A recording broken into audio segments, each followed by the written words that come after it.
Tapi di sisi agama, di sisi Allah belum tentu kotoran. Katakanlah misalnya ingus itu orang pasti bilang aduh kotor. Ya. Tapi ini kotoran, ingus ini bukan najis. Nah, jadi bukan kotoran sesuai dalam pandangan Islam, tapi kotoran menurut perasaan manusia itu secara umum. Ya, air liur mungkin, tapi itu bukan najis. Nah, jadi najis inilah yang mau kita bahas. Ya.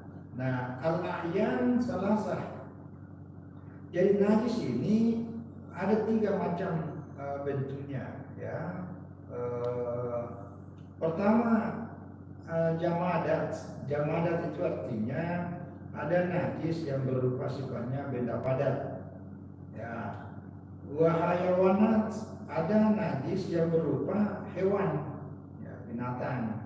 Ya. Wa ajza'u hayawanat, dan ada bagian-bagian dari tubuh binatang itu, ya, ekornya dan seterusnya, itu bagian-bagian dari hewan. Apalagi kalau hewan yang terpotong, ya, dari tubuh aslinya. Amal jamadat, ya, adapun najis yang sifatnya berupa benda padat, fatahiratun kulluha illa al-khamar. Jadi semuanya itu pada prinsipnya adalah suci, bersih, ya, kecuali al-khamar. Jadi khamar, ya kita udah tahu namanya khamar. Itu kan najis yang kelihatan. Nah, itu suci semuanya kecuali khamar. Ya, wa kullu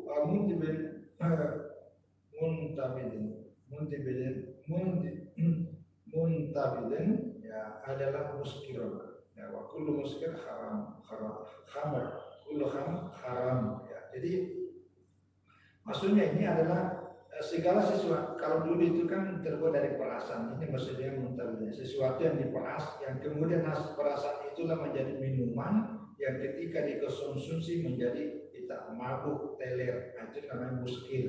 Nah, semua yang muskir itu adalah khamar, dan semua khamar adalah haram. Jadi, dan bukan hanya sekedar haram untuk pemanfaatannya, tapi dalam hukum Islam sebagaimana dijelaskan di sini, secara zatnya itu termasuk najis. Maka jadi bukan sekedar dilarang tapi juga najis. Maka itu kalau ada barang itu menyentuh dari bagian benda yang kita mau pakai sholat, sebaiknya dibersihkan, baik tempatnya ataupun pakaian ataupun terkena badan tubuh kita.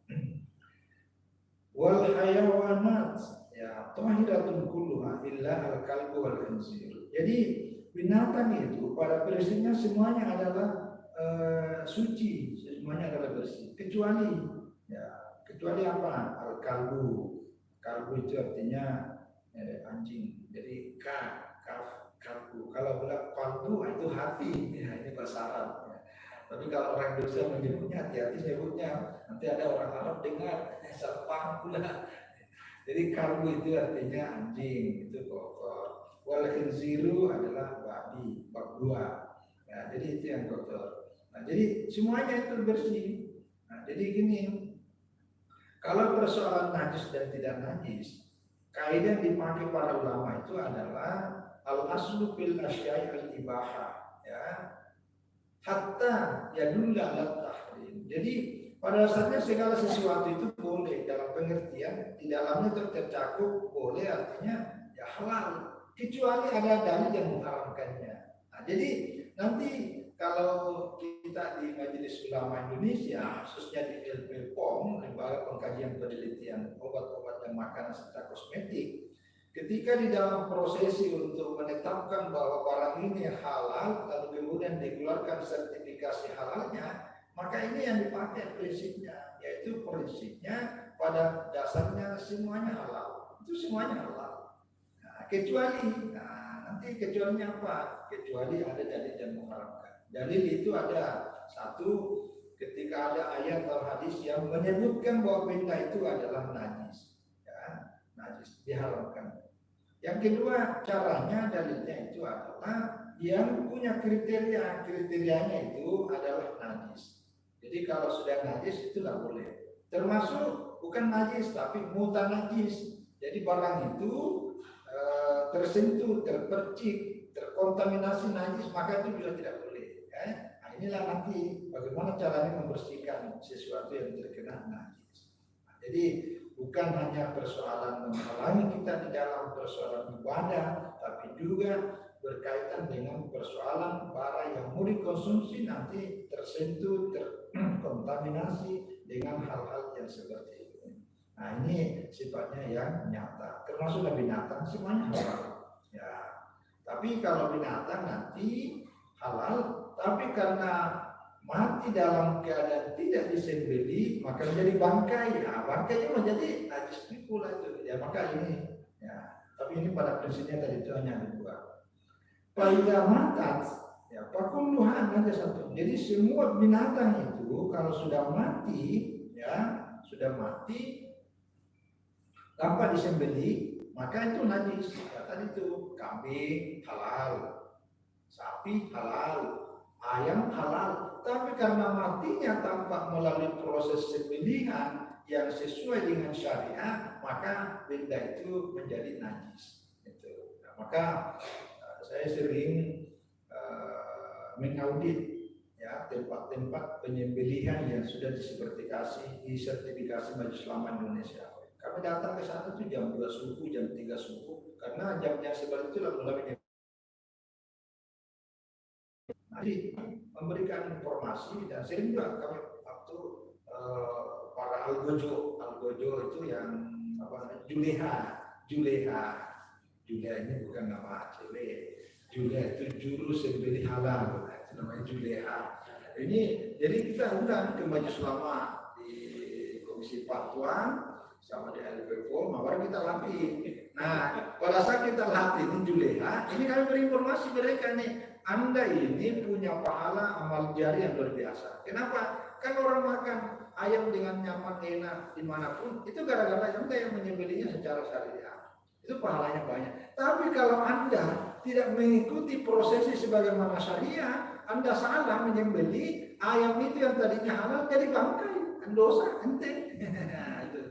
Ya, jadi itulah pentingnya memberi informasi kepada para juleha, ya juru sembelih halal. Ya, supaya makanya kalau kita mau sertifikasi perusahaan penyembelihan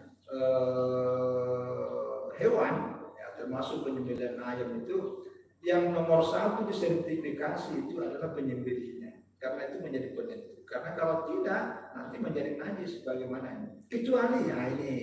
Jadi pakulluha najasatun, semuanya itu najis illa kecuali. Nah, ini kecuali apa? Kecuali hamsatun. Ada 5 yang tidak disembelih ya, tetapi tetap halal. 1 al-adam ya. Jadi kalau manusia kan meninggal itu tetap suci. Tapi ini disebutkan di sini al-adam. Ya, itu pasti. Karena manusia itu saking mulianya manusia, hidup sudah sangat mulia, harus diperlakukan dengan sangat mulia.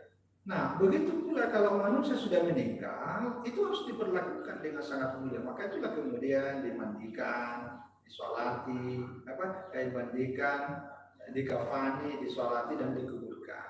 Kalaupun nanti ada bagian-bagian dari tubuh manusia, itu pun diambil dan dilakukan persis dengan sama dengan itu. Misalnya ada manusia kebetulan kecelakaan yang ditemukan cuma tangannya, jari-jarinya, ini pun diperlakukan sama dengan satu tubuh, itu disolati karena mulianya.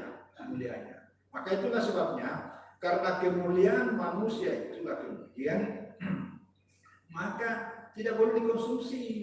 Itu saya dalam beberapa kali ketika memberikan jaminan sistem jaminan halal, melatih para pembuat kue-kue itu. Kalau buat kue, pertama rambut itu dibungkus, apalagi ada alatnya itu dibungkus itu ya. Pakai paling bagus itu pakai jilbab. Kalau pakai ini, karena tidak boleh ada anggota tubuh misalnya rambut itu tidak boleh dikonsumsi. Maka ibu-ibu hati-hati di rumah, jangan sampai rambutnya masuk dicampur dengan sayur. Itu tidak boleh, karena rambut itu bagian dari tubuh manusia yang sangat mulia dan mesti dihormati. Kuku itu mulia, tidak boleh campurkan dalam makanan. Itu tidak boleh. Maka hati-hati itu kosmetik, kasih tahu orang-orang keluarga di rumah yang perempuan. Maka kosmetik yang dibuat dari ari-ari manusia, ari-ari namanya ya, yang dari ari itu tidak boleh itu, tidak boleh. Katanya orang kalau dibuat di situ bisa mengencangkan kulit. Jadi umur 71 tahun kelihatan jadi 17 tahun. Itu karena kencang itu. Itu tidak boleh itu. Karena kenapa? Al-adami kemuliaan. Nah itu ya. Bahkan makanya kalau mengangkat jenazah, ya jenazah itu artinya sudah disolat mau diangkat itu harus pelan-pelan. Tak boleh dilarikan kencang, apalagi dimasukkan di liang kubur itu, di yang itu apa kayak itu tidak boleh, harus diperlakukan sama dia pelan-pelan.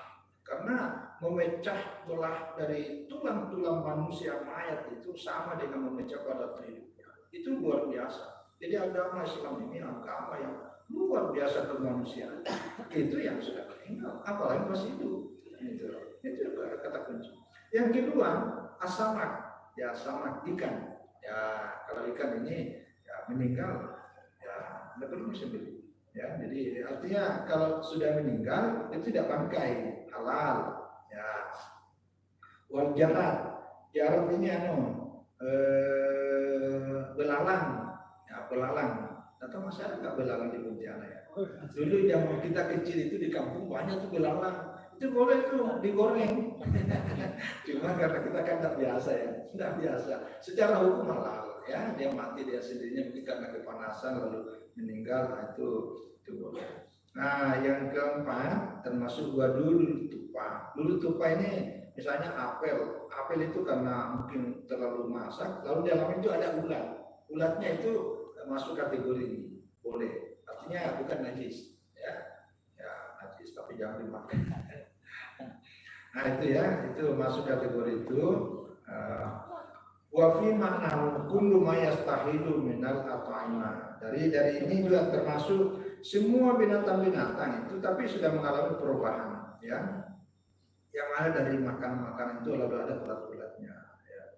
Nah yang kelima wa kullu ma laisa lahu nafsun sa'ila kadzubabi wal khunafasa wa ghairihima fala yanjusu. Nah jadi fala yanjusu mau bi syai'in min hafihi.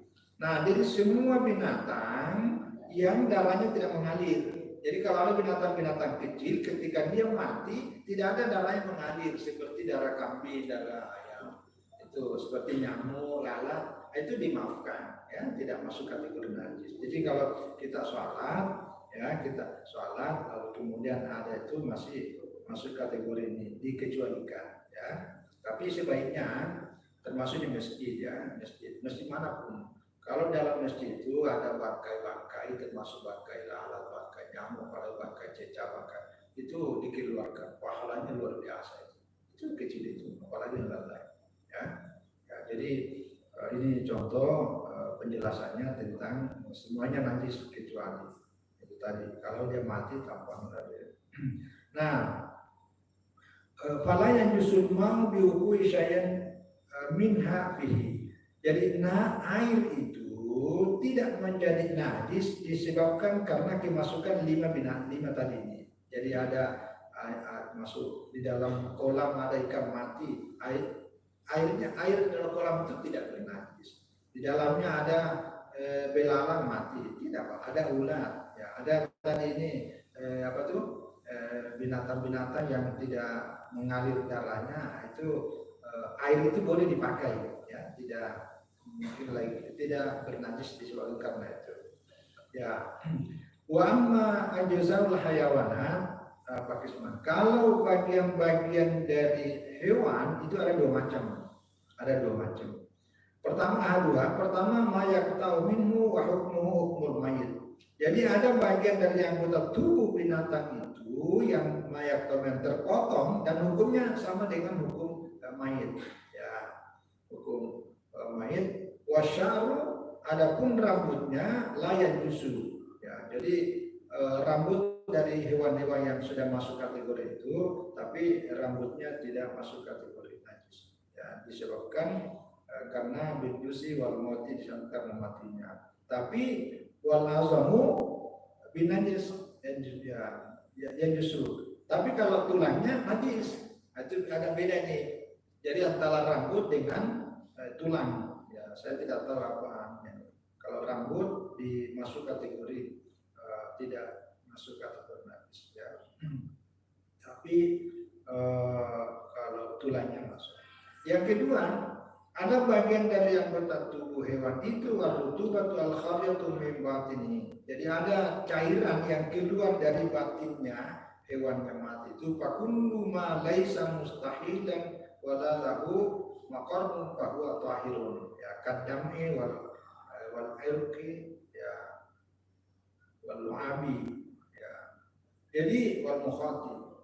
Ada sesuatu tadi itu yang sifatnya cairan, semua yang keluar dari tubuh hewan ini yang tadi mati tanpa disembelih yang kemudian najis, tapi kalau ada sesuatu yang keluar dari tubuhnya yang tidak melalui ada semacam proses itu dan tidak ada tempat menentu di tempat khususnya itu, maka itu suci. Seperti hanya air matanya. Jadi kalau ada air mata hewan yang keluar, air mata itu tidak masuk, dia tetap suci. Termasuk keringatnya. Jadi keringat dari hewan itu masuk kategori suci. Termasuk air liurnya, ingusnya itu masuk. Jadi agak beda tadi itu yang terpisah dari itu, termasuk tulangnya karena dia najis. Nah ini bagian-bagian yang ada pada hewan. Tetapi ada juga wa ma lahu maqarrun wa huwa mustahilun fanajis illa ma huwa min hadin najis qalidwa wa kasat illa an khamsa ya. Jadi ada juga yang keluar dari binatang tapi melalui proses ya. Jadi ada perubahan maka itu najis ya, najis illa ma huwa kecuali memang pada dasarnya sifat dari binatang itu. Misalnya almani, ya, warbit, itu artinya sperma binatang, telur binatang, itu tidak masuk karena tidak melalui itu. Ya memang pada dasarnya itu. Kecuali, yang masuk kategori adalah wal kaihu, nanah, darah, dan tai yang keluar wal baulu tahun itu najisun minal hayawanat kula. Semua yang bersumber dari yang itu termasuk najis. Jadi hewannya najis, tainya, kencingnya, darahnya itu termasuk najis. Ya, wala yufa an syai'in an hadin najasat kalau makasih. Jadi kalau ada binatang-binatang seperti ini yang keluar dari situ termasuk semuanya najis. Ya, sedikit atau banyak. Kecuali, ini ada 5 yang dimaafkan. Ya, ada 5 najis yang kemudian masuk kategori dimaafkan.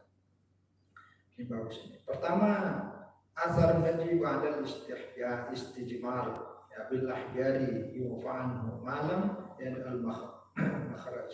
Jadi bekas-bekas ya setelah istijmar billah jari. Nah, maksudnya gini, kalau di Arab di Timur Tengah ini biasa, apalagi zaman dulu ya di mana susah air.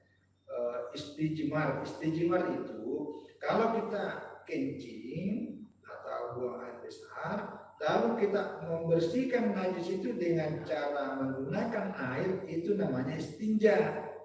Tapi kalau kencing setelah itu pakai batu itu digosokkan, itu ujungnya itu barang. Nah itu namanya istijmar. Nah bekas-bekas yang sudah pernah di istijmar ini menggunakan batu, bekasnya itu termasuk kategori najis tapi dimaafkan. Gitu. Makanya, cuma kalau kita tidak terbiasa tetap aja hati kita tidak tenang. Tapi kalau di Timur Tengah, orang apalagi kan zaman dulu susah ada sumur, apalagi sungai. Mana ada sungai di Timur Tengah? Coba kalau ada di Timur Tengah, ya katakanlah di Arab Saudi kita jalan, mana ada sungai? Alhamdulillah ini kalau kita di Timur Tengah ya misalnya dari Mekah, tengok kiri kanan itu batu pasir. Kalau kita dari Kairo Mesir jalan ke Iskandar ya itu sekitar lebih 100 km lah. Dari Iskandar ke Hilwan itu jauh kiri kanan, waduh, itulah padang pasir. Begitu kita bandingkan di Pontianak ini, kita dari Pontianak datang ke ke Kapuasulu ke Sintang, waduh jauh sekali. Kiri kanan semuanya warna hijau. Siapa mana ada warna hijau? Nah, jadi kalau kitab-kitab klasik banyak bicara tentang istijmar, membersihkan najis menggunakan batu, ya iya, kita ini syukur sekali, ya syukur luar biasa karena susah cari susah cari airnya susah. Karena itu dalam Al-Quran selalu banyak digambarkan surga itu adalah tajri minta tel anhar. Jadi surga itu adalah seperti air sungai-sungai mengalir. Itu memberi gambaran motivasi pada orang supaya tertarik. Oh, surga itu sesuatu tempat yang sangat indah, menyenangkan dan nyaman. Bukan seperti gurun pasir. Nah, itu. Jadi seperti itulah kira-kira itu.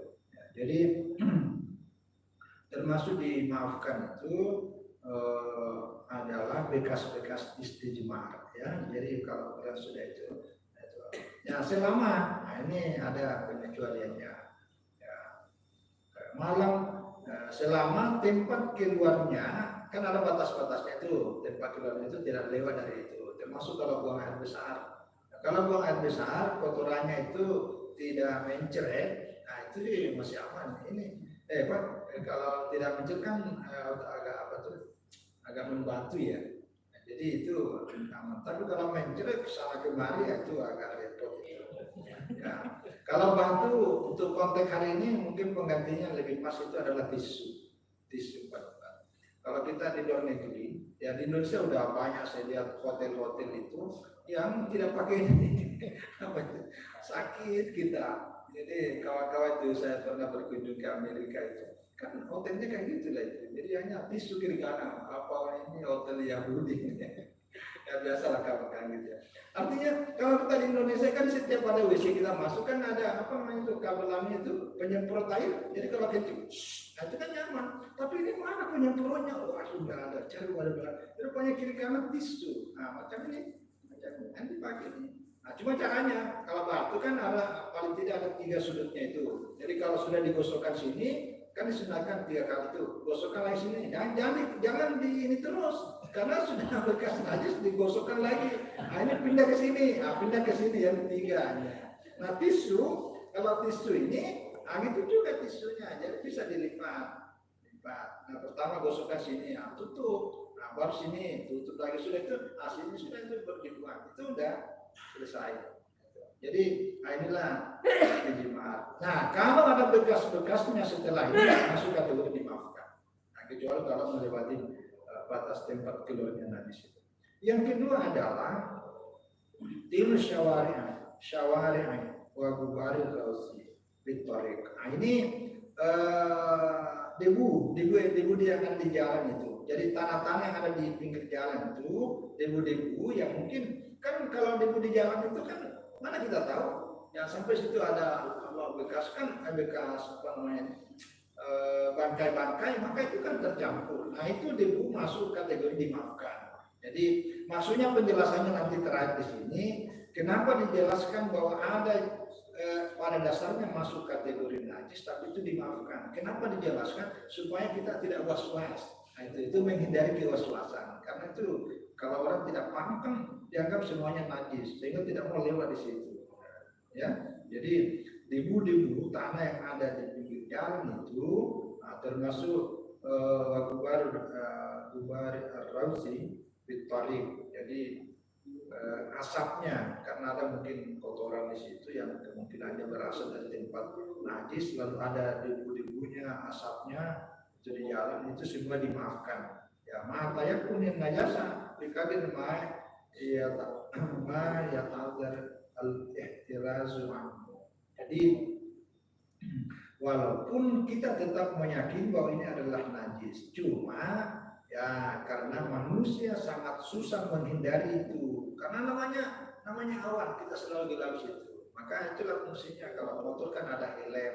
Kalau tidak punya helm paling pakai masker, ada juga kampanye itu karena menghindari. Tapi kan kita tubuh kita yang lain. Nah itu.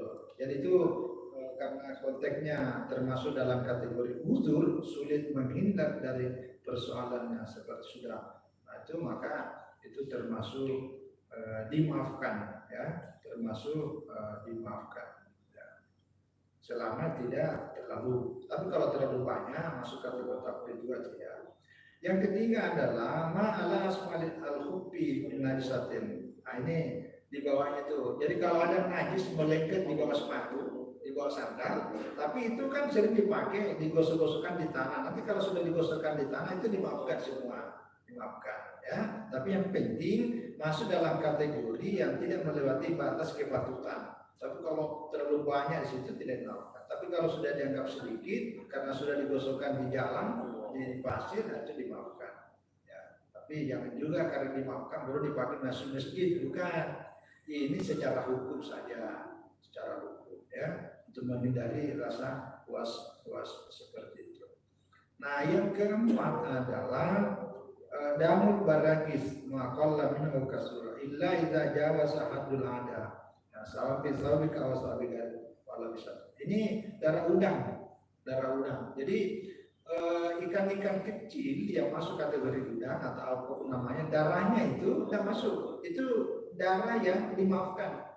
Ya, dimaafkan itu. Jadi jangan sampai kita was-was sehingga pokoknya harus diam semua itu. Ini dijelaskan di situ.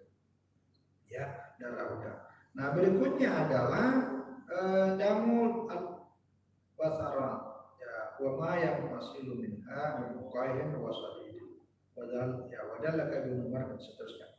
Jadi yang berikutnya ini adalah darah bisul, darah kudis. Kan biasa kalau kita bisulan tuh ya, kan kalau dipencet kan ada darah juga tuh. Nah, itu termasuk darah yang dimaafkan. Ya, nggak usah dipertentangkan. Wah, harus dibersihkan tuh baru sholat. Ya, jadi itu masuk kategori dimaafkan. Ya, karena di sini adalah kaibun adallahu anhu besrat ala wajhi. Ya, wa kharaja minha adamu. Jadi dulu Umar bin Abdullah bin Umar itu ada bisul di wajahnya. Kalau bahasa kita ini jerawat. Ya, tapi kalau jerawat sama dengan bisul, waktu jerawat ngeri-ngeri pula tuh. Ya, tapi di sini dalam pengertian seperti itu. Lalu dipencet, keluarlah.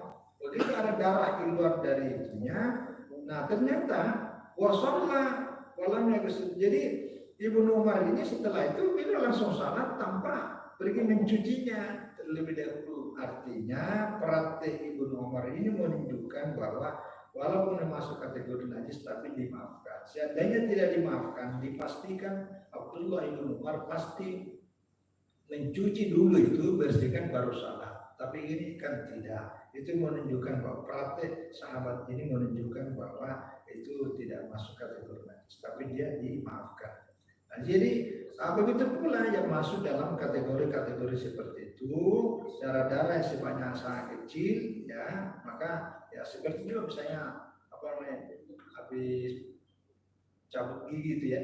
Nah, cabut gigi itu kalau ya tidak terlalu banyak ya, habis dioperasi ada darah sedikit-sedikit gitu, ya, dan itu tidak terhindarkan. Nah, kecuali kalau memang tidak pernah dilakukan darah, maka itu masuk kategori sesuatu yang sifatnya dimaafkan.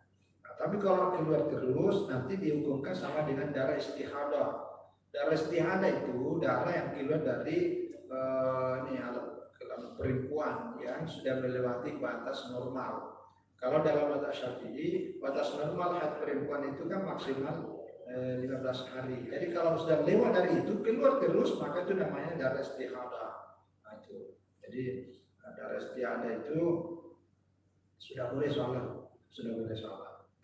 Nah, jadi ini ada kalimat terakhir penjelasan Al-Ghazali inilah. Jadi wa musamahatu syar'i fi hadhihi najasat, ya al-khams yang tadi ini. Jadi bagaimana syariat ini sangat toleran terhadap najis ini yang tadi sebutkan 5 ini dimaafkan, maka anna amra taharati ala at-tasawuli wa ma wada'a biha waswalatullah sallallahu. Nah, jadi ini contoh yang menunjukkan bahwa sebenarnya dalam hal persoalan tahara ini diberikan kelonggaran, diberikan kemudahan. Ya, diberikan kemudahan. Jadi tidak terlalu seketat seperti seolah-olah pokoknya sangat ini ya. Nah, nanti ada penjelasan lebih lanjut bahwa yang paling lebih ketat itu wama badafiha waswalatun laslam. Maka tidak ada alasan untuk kita harus selalu was-was, merasa tidak suci, merasa tidak bersih. Jadi itu yang sangat perlu. Yang kedua, penjelasannya nanti di sini bahwa kalau persoalan najis yang lahiriahnya seperti ini wajib dibersihkan, maka persoalan batin kita lebih wajib, ya, lebih wajib dibersihkan. Itu kata kunci yang disampaikan Imam Al-Ghazali dalam kitab.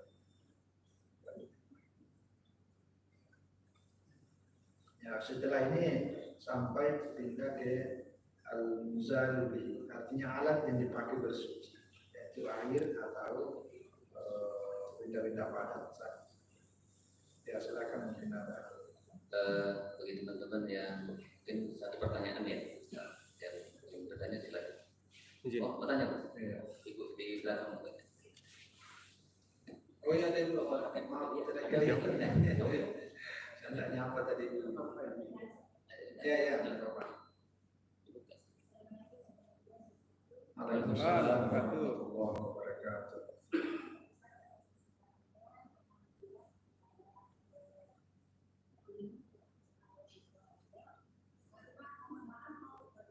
Ya.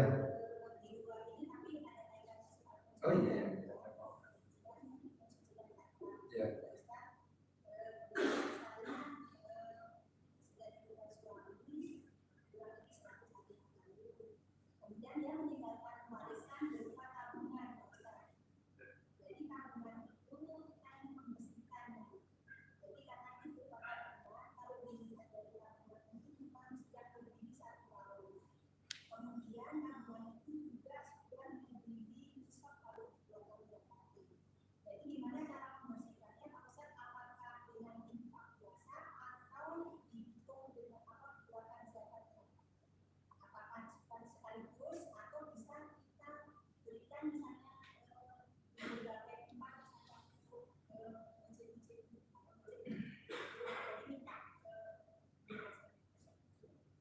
Ya, baik, terima kasih. Ya, jadi kalau ada harta yang ditinggalkan oleh almarhum atau almarhumah, maka posisi harta ini menjadi harta warisan. Nah, itu dulu harta warisan. Maka yang harus dilihat dulu siapa ahli warisnya. Nah, siapa ahli warisnya? Itu yang harus diperjelas dulu. Karena begitu ada ahli waris, ya, maka secara otomatis harta itu berada dalam kepemilikan pewaris. Ya, maka ada ulama yang mengatakan harta warisan itu adalah rezeki yang paling halal. Kenapa? Karena itu pemberian langsung dari Allah. Jadi hak-hak kewarisan itu harus disampaikan kepada yang pewarisnya. Nah, itu satu. Yang kedua, nah setelah sampai kepada pewarisnya, maka nah dialah nanti yang punya kewajiban untuk mengeluarkan zakatnya. Itu ya, itu yang sangat penting. Nah, kalau yang tadi itu kan misalnya ini tabungan. Dulu tabungan ini sebenarnya adalah milik almarhum semasa hidupnya. Nah, tabungan itu kalau sudah memenuhi persyaratan zakat, apa persyaratannya? Satu, sampai pada nisab. Nisabnya itu ukurannya adalah 85 gram emas. Dan itu diukur pada nilai harga yang ada sekarang. Jadi kalau harga emas hari ini katakanlah 1 juta per gram dikali 85, maka kalau uang yang ditabung itu 85 juta lebih, maka itu sudah terpenuhi syaratnya, sudah dizakat. Yang kedua adalah haul itu setahun, diukur dilihat dari masa keberadaan di dalam harta itu, baru kemudian. Nah, ini yang menjadi masalah ketika sampai pada batas waktunya belum dikeluarkan, tiba-tiba meninggal dunia. Itu ya, jadi ketika dia meninggal dunia, maka nanti yang melanjutkan itu adalah yang ini pewaris. Nah, cuma kalau dia pewaris, dia kan masuk dalam kepemilikan kepemilikannya semenjak almarhum wafatnya itu. Kan pada saat meninggal itu kan sudah pindah kepemilikan. Jadi dia sebenarnya pewaris itu belum sampai karena dia kan belum masuk kepemilikannya. Nah, apalagi ditambah nanti ketika ada hal-hal yang lainnya.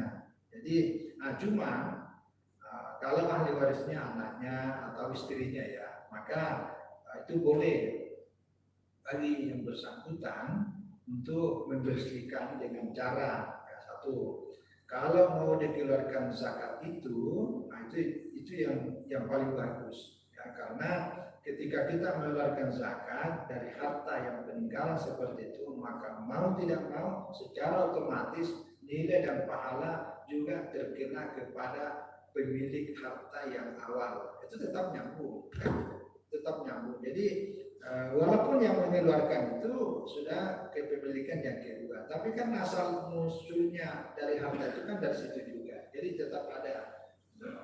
Dan itu cara yang paling penting karena itu masuk kategori wajib. Nah, tapi kalau misalnya belum terpenuhi syaratnya, maka itu adalah masuk kategori sedekah. Nah, kalau zakat sasarannya itu jelas. Itu ada di surat Taubah ayat 60, ada 8. Kalau kita di Indonesia hanya 7, bahkan 6, karena antara fakir miskin digabung. Yang tidak ada di sini rikab itu memerdekakan budak. Jadi kalau di Indonesia ini praktis hanya 6 paling banyak. Tapi kalau sedekah itu lebih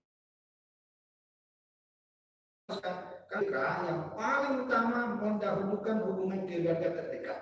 Itu sedekah. Makanya dahulukan kalau masih ada orang tua yang masih hidup, dahulukan itu sedekah. Betul. Ya, karena sedekah dan silaturahmi satu paket. Tapi kalau zakat, zakat itu sesuai yang disebutkan situ. Betul. Apalagi kalau sedekah kepada dia keluarga kita, kebetulan bulan tidak mampu, itu sudah masuk juga, dia masuk kategori fakir, masuk kategori ini silaturahmi, masuk kategori memenuhi kebutuhan. Jadi mungkin seperti itulah kira-kira tentang cara ya untuk menanggulangi dari harta yang diwariskan dari almarhum ya, kan sebagai ini bentuk tanggung jawab ya, tanggung jawab moral ya. Yang kedua, kalau semacam wasiat itu juga ada batasannya ya. Kalau wasiat selama dalam penyelenggaraannya tidak ada yang bertentangan dengan syariat, tidak mensusahkan, dan itu semuanya memungkinkan, itu jauh lebih bagus ya, karena masuk kategori. Apalagi kalau sudah diwasiatkan. Saya kira itu. Wallahu a'lam bishawab. Terima kasih. Ya, demikian banyaknya. Cukup ya Bu ya? Atau cukup? Oh iya.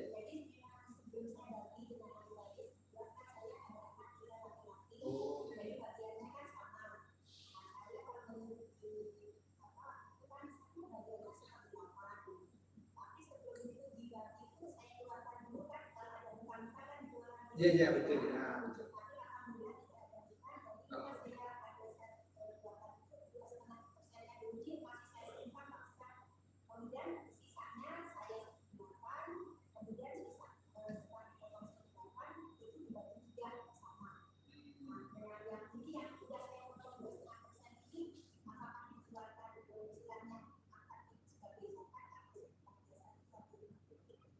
Ya, jadi 2,5% itu adalah besarnya dari harta yang dikeluarkan. Ya, jadi itu yang paling bagus tuh. Jadi supaya sasarannya lebih tepat. Nah, itu misalnya kan ada Basnas, ya, Basnas baik tingkat provinsi atau kabupaten. Kita serahkan. Nah, itu kita mudah aman tuh, mudah aman. Karena nanti mereka lah yang mendistribusikan kepada mustahik, ya, orang-orang yang dianggap berhak menerimanya. Nanti selebihnya dari 2,5 itu kita jadikan sedekah dengan niat kepada almarhum. Jadi itulah rahmat dalam Islam. Kita yang masih hidup ini seperti saya misalnya, kan kedua orang tua saya, ayah dan ibu sudah meninggal. Setiap kita berbuat baik, apalagi bersedekah, selalu niatkan kepada almarhum. kepada guru-guru kita, kepada orang tua kita, kakek atau itu niatkan.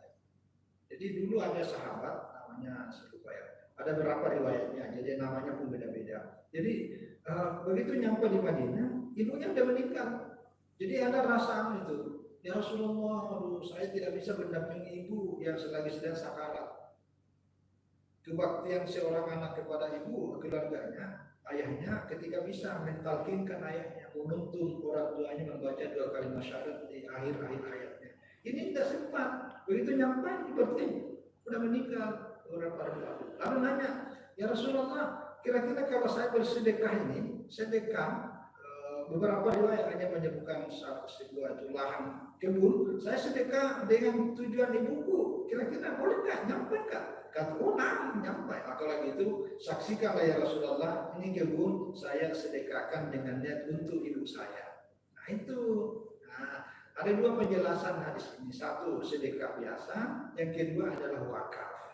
Jadi sedekah itu kadang-kadang maknanya adalah wakaf. Jadi diwakafkan kebunnya itu untuk orang tuanya. Itu boleh. Nah, jadi kalau kita sekarang ini nyumbang ke masjid, nyumbang ke anak yatim, panti asuhan, pesantren dan sebagainya, nah, itu niatkan sebagai orang tua kita, suami kita yang sudah mendahului, guru-guru kita, ya termasuk guru-guru kita, jangan lupa, karena kita tidak bisa membalas kebaikan guru ini, maka dengan cara itu juga salah satu.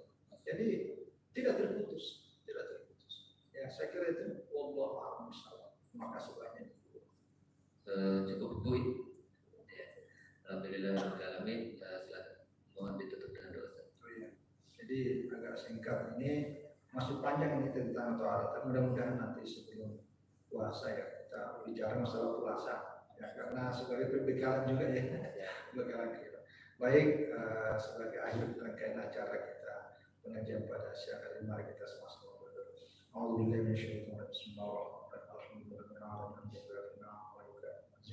ya Rabbana lakal hamdu kama yanbaghi li jalali sultanik. Allahumma shalli wa sallim wa barik ala sayyidina Muhammad wa ala alihi wa sahbihi. Allahumma alimna bima jahilna wa dzakirna bima nasina warzuqna fahman tsabita. Allahumma inna nas'aluka ilman nafi'a wa amalan mutaqabbalan wa rizqan wasi'an. Allahumma a'udna bil 'ilmi wa zayyinna bil hilmi wa aqina bit taqwa wa jamilna bil afiyah. Allahumma ij'al jam'ana hadha wa tafarruqana min ba'di tafarruqan.